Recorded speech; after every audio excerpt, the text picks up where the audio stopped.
ਸਤਨਾਮ ਵਾਹਿਗੁਰੂ ਵਾਹਿਗੁਰੂ ਵਾਹਿਗੁਰੂ। ਦਰਸ਼ਕੋ, ਅੱਜ ਦੀ ਵੀਡੀਓ ਵਿੱਚ ਆਪਾਂ ਸਿੱਖ ਧਰਮ ਦੇ ਪੰਜਵੇਂ ਗੁਰੂ ਸ਼੍ਰੀ ਗੁਰੂ ਅਰਜਨ ਦੇਵ ਜੀ ਬਾਰੇ ਗੱਲ ਕਰਾਂਗੇ। ਅਰਜਨ ਦੇਵ ਜੀ ਦਾ ਜਨਮ 15 ਅਪ੍ਰੈਲ 1563 ਈਸਵੀ ਵਿੱਚ ਗੋਇੰਦਵਾਲ ਪੰਜਾਬ ਵਿੱਚ ਹੋਇਆ ਸੀ। ਉਹਨਾਂ ਦੇ ਪਿਤਾ ਗੁਰੂ ਰਾਮਦਾਸ ਜੀ ਚੌਥੇ ਗੁਰੂ ਸਨ ਅਤੇ ਉਹਨਾਂ ਦੀ ਮਾਤਾ ਬੀਬੀ ਭਾਨੀ ਜੀ ਸਨ। ਆਪ ਜੀ ਦੇ ਦੋ ਵੱਡੇ ਭਰਾ ਸਨ, ਪ੍ਰਿਥੀ ਚੰਦ ਅਤੇ ਮਹਾਦੇਵ। ਮਾਤਾ ਭਾਨੀ ਜੀ ਸ੍ਰੀ ਗੁਰੂ ਅਮਰਦਾਸ ਜੀ ਦੀ ਪੁੱਤਰੀ ਸਨ। ਇਸ ਤਰ੍ਹਾਂ ਸ੍ਰੀ ਗੁਰੂ ਅਮਰਦਾਸ ਜੀ ਰਿਸ਼ਤੇ ਵਿੱਚ ਗੁਰੂ ਅਰਜਨ ਦੇਵ ਜੀ ਦੇ ਨਾਨਾ ਸਨ। ਆਪ ਜੀ ਦੇ ਜਨਮ ਸਮੇਂ ਗੁਰੂ ਅਮਰਦਾਸ ਜੀ ਨੇ ਬਚਨ ਕੀਤੇ ਕਿ ਇਹ ਬਾਲਕ ਵੱਡਾ ਹੋ ਕੇ ਇੱਕ ਮਹਾਨ ਪੁਰਸ਼ ਬਣੇਗਾ। ਆਪ ਜੀ ਦੇ ਨਾਨਾ ਆਪ ਨੂੰ ਬਹੁਤ ਪਿਆਰ ਕਰਦੇ ਸਨ। ਕਹਿੰਦੇ ਹਨ ਕਿ ਬਚਪਨ ਵਿੱਚ ਇੱਕ ਵਾਰੀ ਜਦੋਂ ਉਹ ਖੇਡ ਰਹੇ ਸਨ ਤਾਂ ਖੇਡਦੇ ਖੇਡਦੇ ਉਹਨਾਂ ਦੀ ਗੇਂਦ ਨਾਨਾ ਜੀ ਦੇ ਪਲੰਘ ਥੱਲੇ ਚਲੀ ਗਈ। ਉਸ ਵਕਤ ਗੁਰੂ ਅਮਰਦਾਸ ਜੀ ਆਰਾਮ ਕਰ ਰਹੇ ਸਨ।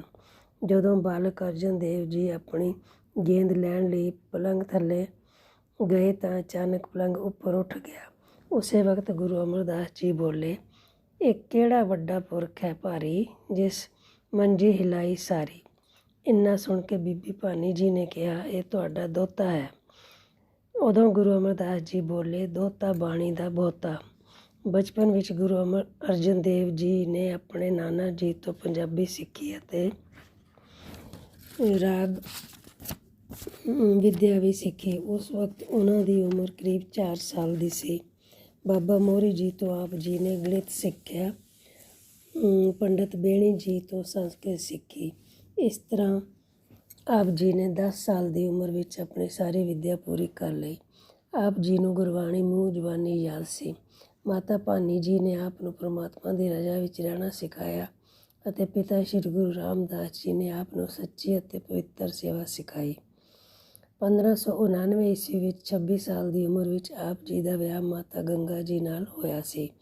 ਇਤਿਹਾਸ ਵਿੱਚ ਦਰਜ ਹੈ ਕਿ ਵਿਆਹ ਤੋਂ ਪਹਿਲਾਂ ਜਦੋਂ ਗੁਰੂ ਜੀ ਬਰਾਤ ਨਾਲ ਦੁਆਬਾ ਪਹੁੰਚੇ ਤਾਂ ਪਿੰਡ ਦੇ ਮੁਖੀਆ ਨੇ ਆਪ ਜੀ ਦੇ ਨਾਨਾ ਗੁਰੂ ਅਮਰਦਾਸ ਜੀ ਨੂੰ ਦੱਸਿਆ ਕਿ ਇਸ ਪਿੰਡ ਦੀ ਪੁਰਾਣੀ ਰਸਮ ਅਨੁਸਾਰ ਲਾੜੇ ਨੂੰ ਪਹਿਲਾਂ ਆਪਣਾ ਘੋੜਾ ਦੌੜਾ ਕੇ ਜ਼ਮੀਨ ਵਿੱਚ ਗੱਡੀ ਇੱਕ ਕਿੱਲੀ ਉਖਾੜਨੀ ਪਏਗੀ। ਉਸ ਤੋਂ ਬਾਅਦ ਹੀ ਬਰਾਤੀ ਪਿੰਡ ਵਿੱਚ ਦਾਖਲ ਹੋ ਸਕਦੇ ਹਨ।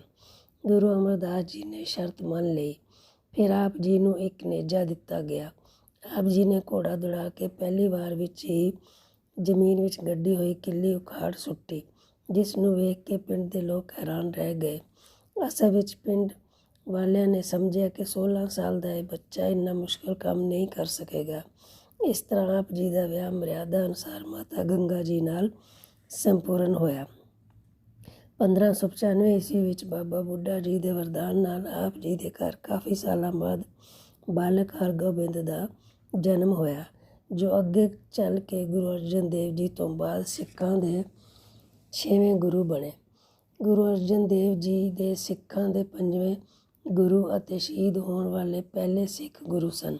ਗੁਰੂ ਅਰਜਨ ਦੇਵ ਜੀ ਆਪਣੇ ਪਿਤਾ ਦੀ ਮੌਤ ਤੋਂ ਬਾਅਦ 18 ਸਾਲ ਦੀ ਉਮਰ ਵਿੱਚ ਸਿੱਖਾਂ ਦੇ ਅਧਿਆਤਮਕ ਆਗੂ ਬਣ ਗਏ।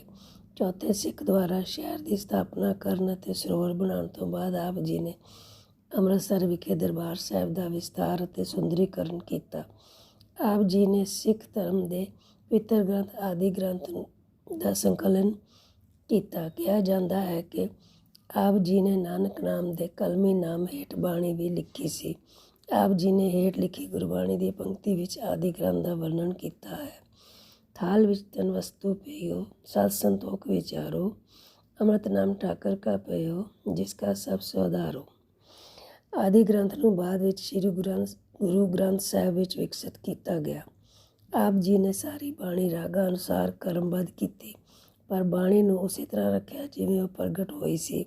ਇਸ ਗ੍ਰੰਥ ਨੂੰ ਪੂਰਾ ਕਰਨ ਵਿੱਚ ਤਕਰੀਬਨ 3 ਸਾਲ ਲੱਗੇ ਅਤੇ ਫਿਰ 1 ਸਤੰਬਰ 1604 ਈਸਵੀ ਨੂੰ ਸ੍ਰੀ ਆਦਿ ਗ੍ਰੰਥ ਦੀ ਬੀੜ ਦਾ ਸਿੱਖ ਸੰਗਤਾਂ ਦੀ ਹਜ਼ੂਰੀ ਵਿੱਚ ਸ੍ਰੀ ਹਰਿਮੰਦਰ ਸਾਹਿਬ ਵਿੱਚ ਪ੍ਰਕਾਸ਼ ਕੀਤਾ ਗਿਆ।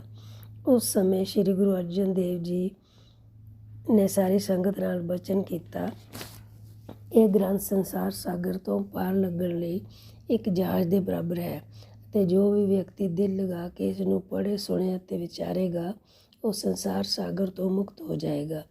ਇੱਕ ਇੱਕ ਵਾਰੀ ਕੁਝ ਲੋਕਾਂ ਨੇ ਬਾਦਸ਼ਾਹ ਅਕਬਰ ਨੂੰ ਸ਼ਿਕਾਇਤ ਕੀਤੀ ਕਿ ਗੁਰੂ ਅਰਜਨ ਦੇਵ ਜੀ ਨੇ ਆਦਿ ਗ੍ਰੰਥ ਵਿੱਚ ਮੁਸਲਮਾਨਾਂ ਦੇ ਪੀਰਾਂ, ਪੈਗੰਬਰਾਂ ਅਤੇ ਹਿੰਦੂਆਂ ਦੇ ਅਵਤਾਰਾਂ ਅਤੇ ਦੇਵੀ ਦੇਵਤਿਆਂ ਦੀ ਨਿੰਦਾ ਕੀਤੀ ਹੈ। ਅਕਬਰ ਕੱਟੜ ਮੁਸਲਮਾਨ ਨਹੀਂ ਸੀ, ਬਲਕਿ ਉਹ ਸਾਰੇ ਧਰਮਾਂ ਦਾ ਆਦਰ ਕਰਦਾ ਸੀ। ਉਹ ਗੁਰੂ ਅਮਰਦਾਸ ਜੀ ਅਤੇ ਗੁਰੂ ਰਾਮਦਾਸ ਜੀ ਨੂੰ ਪਹਿਲਾਂ ਵੀ ਮਿਲ ਚੁੱਕਾ ਸੀ। ਉਸ ਨੇ ਇਸ ਸ਼ਿਕਾਇਤ ਦੀ ਪਰਵਾਹ ਨਾ ਕੀਤੀ, ਬਲਕਿ ਉਹਨਾਂ ਸ਼ਿਕਾਇਤ ਕਰਨ ਵਾਲਿਆਂ ਨੂੰ ਤਸੱਲੀ ਦੇਣ ਲਈ ਗੁਰੂ ਅਰਜਨ ਦੇਵ ਜੀ ਨੂੰ ਸੁਨੇਹਾ ਭੇਜਿਆ ਕਿ ਉਹ ਆਦਿ ਗ੍ਰੰਥ ਦੇ ਦਰਸ਼ਨ ਕਰਨਾ ਚਾਹੁੰਦਾ ਹੈ। ਗੁਰੂ ਅਰਜਨ ਦੇਵ ਜੀ ਨੇ ਸ੍ਰੀ ਗੁਰੂ ਗ੍ਰੰਥ ਸਾਹਿਬ ਨੂੰ ਇੱਕ ਪਾਲਕੀ ਵਿੱਚ ਰਖਵਾ ਕੇ ਬਾਬਾ ਬੁੱਢਾ ਜੀ ਅਤੇ ਭਾਈ ਗੁਰਦਾਸ ਜੀ ਦੇ ਨਾਲ ਅਕਬਰ ਕੋਲ ਭੇਜਿਆ। ਅਕਬਰ ਨੇ ਸ਼ਿਕਾਇਤ ਕਰਤਾਵਾਂ ਨੂੰ ਆਪਣੇ ਦਰਬਾਰ ਵਿੱਚ ਬੁਲਾ ਲਿਆ ਅਤੇ ਭਰੇ ਦਰਬਾਰ ਵਿੱਚ ਬਾਬਾ ਬੁੱਢਾ ਜੀ ਨੂੰ ਗ੍ਰੰਥ ਸਾਹਿਬ ਵਿੱਚੋਂ ਸ਼ਬਦ ਪੜ੍ਹਨ ਲਈ ਕਿਹਾ। ਬਾਬਾ ਬੁੱਢਾ ਜੀ ਨੇ ਜਦੋਂ ਵਾਕ ਲਿਆ ਤਾਂ ਇਹ ਗੁਰਵਾਕ ਨਿਕਲਿਆ। ਖਾਕ ਨੂਰ ਕਰੰਦਨ ਆਲਮ ਦੁਨਿਆਈ, ਆਸਮਾਂ ਜ਼ਮੀਂ ਦਰਖਤ ਆਬ ਪੈਦਾਸ਼ ਖੁਦਾਈ, ਬੰਦੇ ਚਸ਼ਮਦੀਦ ਫਨਾਈ, ਦੁਨੀਆ ਮੁਰਦਾਰ ਗਾਫਲ ਹਵਾਈ। ਅਕਬਰ ਇਹ ਸ਼ਬਦ ਸੁਣ ਕੇ ਬਹੁਤ ਖੁਸ਼ ਹੋਇਆ। ਸ਼ਿਕਾਇਤ ਕਰਨ ਵਾਲੇ ਫਿਰ ਅਕਬਰ ਨੂੰ ਕਹਿਣ ਲੱਗੇ ਕਿ ਇਹਨਾਂ ਨੇ ਪਹਿਲੇ ਹੀ ਨਿਸ਼ਾਨੀ ਲਗਾਈ ਹੋਵੇਗੀ, ਇਸ ਲਈ ਕਿਸੇ ਹੋਰ ਪੰਨੇ ਤੋਂ ਸ਼ਬਦ ਪੜ੍ਹਿਆ ਜਾਵੇ। ਫਿਰ ਦੂਸਰਾ ਵਾਕ ਇਹ ਨਿਕਲਿਆ, ਅੱਲਾ ਅਗਮ ਖੁਦਾਈ ਬੰਦੇ, ਛੋੜ ਖਿਆਲ ਦੁਨੀਆ ਦੇ ਧੰਦੇ, ਹੋਈ ਪੈ ਖਾਕ ਫਕੀਰ, ਮੁਸਾਫਰ ਏ ਦਰਵੇਸ਼ ਕਬੂਲ ਦਰਾ। ਅਕਬਰ ਵਿੱਚ ਇਹ ਸ਼ਬਦ ਸੁਣ ਕੇ ਕਹਿਣ ਲੱਗਾ, ਇਹ ਤਾਂ ਰੱਬੀ ਬਾਣੀ ਹੈ, ਮੈਨੂੰ ਤਾਂ ਆਨੰਦ ਆ ਗਿਆ ਹੈ। ਹੁਣ ਕਿਰਪਾ ਕਰਕੇ ਮੈਨੂੰ ਹੋਰ ਸ਼ਬਦ ਪੜ੍ਹ ਕੇ ਸੁਣਾਓ। ਜਦੋਂ ਬਾਬਾ ਬੁੱਢਾ ਜੀ ਨੇ ਤੀਸਰਾ ਸ਼ਬਦ ਪੜ੍ਹਿਆ ਤਾਂ ਉਹ ਇਸ ਪ੍ਰਕਾਰ ਸੀ, ਅਵਲ ਅੱਲਾ ਨੂਰ ਉਪਾਇਆ, ਕੁਦਰਤ ਦੇ ਸਭ ਬੰਦੇ, ਏਕ ਨੂਰ ਤੇ ਸਭ ਜਗ ਉਪਜਿਆ, ਕੌਣ ਭਲੇ ਕੌਣ ਮੰਦੇ। ਇਹ ਸ਼ਬਦ ਸੁਣ ਕੇ ਅਕਬਰ ਹੋਰ ਵੀ ਖੁਸ਼ ਹੋ ਗਿਆ ਅਤੇ ਕਹਿਣ ਲੱਗਾ, ਇਸ ਗ੍ਰੰਥ ਦੀ ਜਿੰਨੀ ਵੀ ਤਾਰੀਫ ਕੀਤੀ ਜਾਵੇ ਉਨੀ ਹੀ ਘੱਟ ਹੈ। ਪਰਮਾਤਮਾ ਦੀ ਬੰਦਗੀ ਤੋਂ ਬਿਨਾਂ ਮੈਨੂੰ ਤਾਂ ਇਸ ਵਿੱਚ ਕੁਝ ਵੀ ਨਜ਼ਰ ਨਹੀਂ ਆਇਆ। ਇਸ ਵਿੱਚ ਕਿਸੇ ਮਨੁੱਖ ਦੀ ਨਿੰਦਾ ਜਾਂ ਬੇਇੱਜ਼ਤੀ ਨਹੀਂ ਕੀਤੀ ਗਈ। ਇਸ ਵਿੱਚ ਤਾਂ ਪਰਮਾਤਮਾ ਦੀ ਮਹਿਮਾ ਦਾ ਗੁਣਗਾਨ ਕੀਤਾ ਹੈ। ਸ਼ਿਕਾਇਤਕਰਤਾ ਸ਼ਰਮਿੰਦਾ ਹੋ ਕੇ ਉੱਥੋਂ ਖਿਸਕ ਗਏ। ਅਕਬਰ ਫਿਰ ਆਪਣੇ ਆਸਣ ਤੋਂ ਉੱਠਿਆ ਅਤੇ 100 ਮੋਹਰਾਂ ਭੇਟ ਚੜ੍ਹਾ ਕੇ ਸ੍ਰੀ ਗੁਰੂ ਗ੍ਰੰਥ ਸਾਹਿਬ ਅੱਗੇ ਮੱਥਾ ਟੇਕਿਆ। ਗੁਰੂ ਅਰਜਨ ਦੇਵ ਜੀ ਨੂੰ ਬਾਦਸ਼ਾਹ ਜਹਾਂਗੀਰ ਨੇ 20 ਮਈ 1606 ਈਸਵੀ ਨੂੰ ਲੋਕਾਂ ਵਿੱਚ ਉਹਨਾਂ ਦੇ ਵੱਧਦੇ ਪ੍ਰਭਾਵ ਅਤੇ ਸਿੱਖ ਧਰਮ ਪ੍ਰਸਾਰ ਕਰਨ ਅਤੇ ਆਪਣੇ ਬਾਗੀ ਪੁੱਤਰ ਖੁਸਰੋ ਨੂੰ ਜੇਲ੍ਹ ਤੋਂ ਭੱਜਣ ਵਿੱਚ ਮਦਦ ਕਰਨ ਲਈ ਗ੍ਰਿਫਤਾਰ ਕਰ ਲਿਆ ਸੀ। ਉਹਨਾਂ ਨੂੰ ਤਸੀਹੇ ਦਿੱਤੇ ਗਏ ਅਤੇ ਇਸਲਾਮ ਕਬੂਲ ਕਰਨ ਲਈ ਕਿਹਾ ਗਿਆ, ਪਰ ਉਹਨਾਂ ਨੇ ਇਨਕਾਰ ਕਰ ਦਿੱਤਾ। ਫਿਰ ਗੁਰੂ ਜੀ ਨੂੰ ਤੱਤੀ ਤਵੀ 'ਤੇ ਬੈਠਣ ਲਈ ਮਜਬੂਰ ਕੀਤਾ ਗਿਆ। ਲੋਕਾਂ ਨੇ ਆਪ ਜੀ ਦੇ ਸਿਰ ਅਤੇ ਸਰੀਰ 'ਤੇ ਬਲਦੀ ਰੇਤ ਪਾਈ, ਪਰ ਗੁਰੂ ਸਾਹਿਬ ਫਿਰ ਵੀ ਸ਼ਾਂਤ ਰਹੇ ਅਤੇ ਪ੍ਰਭੂ ਦਾ ਜਾਪ ਕਰਦੇ ਰਹੇ। ਫਿਰ ਗੁਰੂ ਜੀ ਨੂੰ ਰਾਵੀ ਨਦੀ ਵਿੱਚ ਇਸ਼ਨਾਨ ਕਰਨ ਲਈ ਕਿਹਾ ਗਿਆ ਤਾਂ ਜੋ ਉਹਨਾਂ ਦਾ ਸੜ ਅਤੇ ਛਾਲਿਆਂ ਨਾਲ ਭਰਿਆ ਸਰੀਰ ਦਰਦ ਵਿੱਚ ਹੋਵੇ, ਪਰ ਨਦੀ ਵਿੱਚ ਇਸ਼ਨਾਨ ਕਰਨ ਤੋਂ ਬਾਅਦ ਗੁਰੂ ਜੀ ਦੀ ਦੇਹ ਨਾ ਮਿਲੀ ਅਤੇ ਉਹ ਜੋਤੀ ਜੋਤ ਸਮਾ ਗਏ।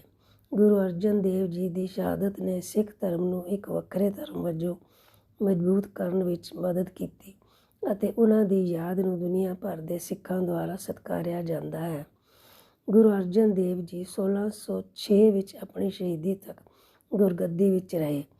ਜਹਾਂਗੀਰ ਦੁਆਰਾ ਲਾਹੌਰ ਬੁਲਾਏ ਜਾਣ ਤੋਂ ਪਹਿਲਾਂ ਹੀ ਗੁਰੂ ਅਰਜਨ ਦੇਵ ਜੀ ਨੇ ਆਪਣੇ ਪੁੱਤਰ ਹਰਿਗੋਬਿੰਦ ਨੂੰ ਆਪਣਾ ਉੱਤਰਾਧਿਕਾਰੀ ਨਿਯੁਕਤ ਕਰ ਦਿੱਤਾ ਸੀ।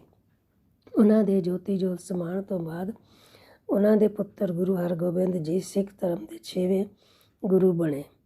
ਧੰਨ ਧੰਨ ਸ਼੍ਰੀ ਗੁਰੂ ਅਰਜਨ ਦੇਵ ਜੀ, ਆਪ ਨੂੰ ਕੋਟि ਕੋਟि ਪ੍ਰਣਾਮ।